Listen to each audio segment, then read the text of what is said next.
मोदी से मेलोनी ने कहा, आप सबसे अच्छे हैं, मैं आपकी तरह बनने की कोशिश कर रही हूँ।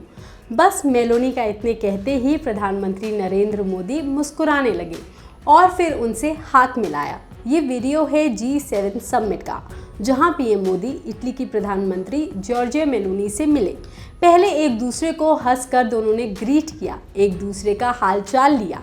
उसके बाद मेलोनी ने पीएम मोदी से कहा कि आप सबसे अच्छे हैं, मैं आपकी तरह बनने की कोशिश कर रही हूँ। पहले आप ये पूरा वीडियो देख लीजिए।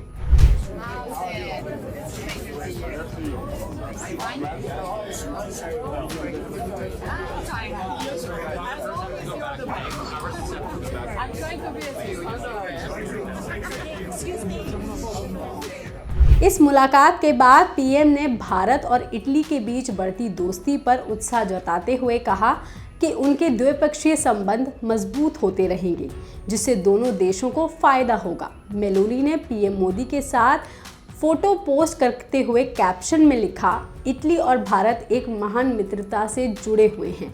इस पोस्ट पर रिप्लाई देते हुए पीएम मोदी ने लिखा, प्रधानमंत्री मेलोनी, आपसे पूरी तरह से मैं सहमत हूँ।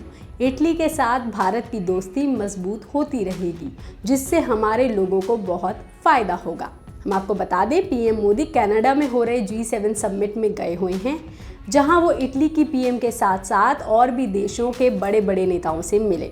इस समिट में पीएम मोदी फ्रांस के राष्ट्रपति इमैनुअल मैक्रोन से भी मिले, जहां दोनों नेताओं के बीच गर्मजोशी से मुलाकात हुई और उन्होंने कई अहम वैश्विक मुद्दों पर चर्चा की। भारत और फ्रांस के बीच रक्षा, ऊर्जा और तकनीकी जैसे क्षेत्रों में सहयोग को और मजबूत बनाने पर बातचीत हुई। इसी समिट के दौरान प्रधानमंत्री नरेंद्र मोदी मेक्सिको के राष्ट्रपति से भी मिले। ये दोनों नेताओं के बीच पहली मुलाकात थी। दोनों पक्षों ने व्यापार, फार्मास्यूटिकल, साइंस एंड टेक्नोलॉजी को बढ़ाने के तरीकों पर चर्चा की। इसके अलावा PM Modi German chancellor Friedrich Merz से भी मिले। भारत और जर्मनी के रणनीतिक साझेदारी के 25 साल पूरे होने वाले हैं और यहाँ दोनों नेताओं ने मिलकर रक्षा और सुरक्षा संबंधों को गहरा करने पर चर्चा की। इस बात की जानकारी पीएम मोदी ने एक्स पर पोस्ट करके दी। पीएम ने लिखा, कनाडा के G7 समिट के दौरान जर्मन चांसलर के साथ बातचीत करके बहुत खुशी हुई।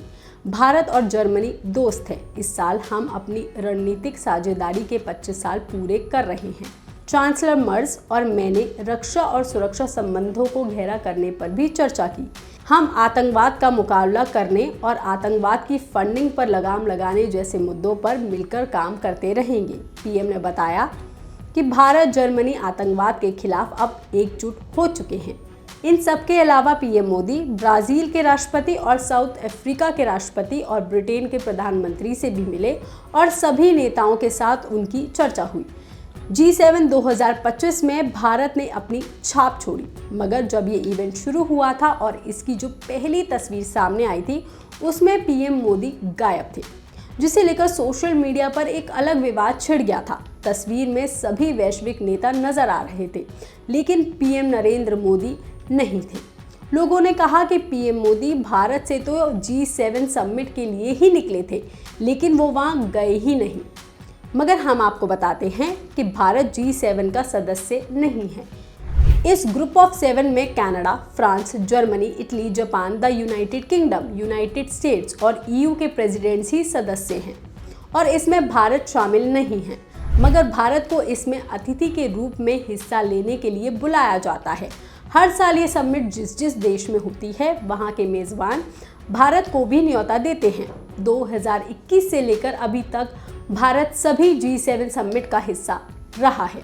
इस साल G7 कनाडा में हो रहा है। पीएम मोदी ने समिट में गेस्ट नेशन के रूप में हिस्सा लिया। कनाडा के पीएम मार्क कार्नी ने पीएम का वेलकम किया। इसके बाद दोनों देशों के राष्ट्रीय अध्यक्षों के बीच द्विपक्षीय मुलाकात हुई।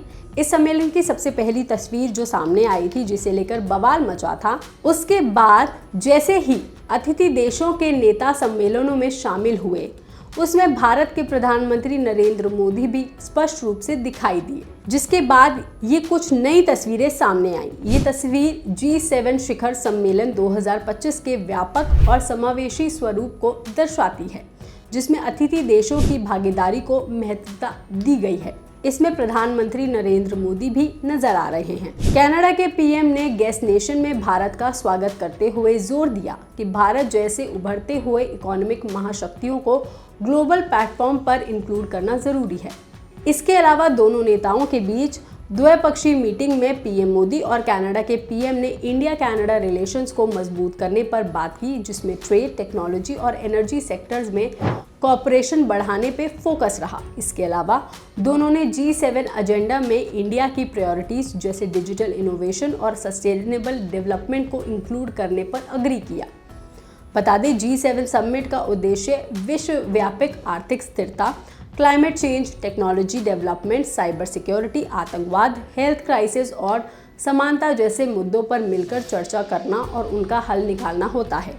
भारत G7 का परमानेंट मेंबर नहीं है, लेकिन एक उभरती हुई इकोनॉमिक पावर होने के नाते उसे अक्सर यहाँ पे अतिथि के रूप में बुलाया जाता है। इस प्लेटफॉर्म पर भारत की भागीदारी न सिर्फ उसकी ग्लोबल भूमिका को दिखाती है, बल्कि ये भी बताती है कि दुनिया अब भारत जैसे डेवलपिंग देशों की पॉलिसीज और आइडिया को इम्पोर्टेंस दे रही है। G7 समिट एक प्रभावशाली ग्लोबल प्लेटफॉर्म है जो दुनिया भर की नीतियों को शेप करता है, जिसका असर हर देश पर पड़ता है, और भारत का इस समिट में होना एक बहुत बड़ी बात है। इस पर आपका क्या कहना है, आप हमें कमेंट करके ज़रूर बताएं। बाकी तमाम खबरों के लिए आप देखते रहिए लोकमत हिंदी।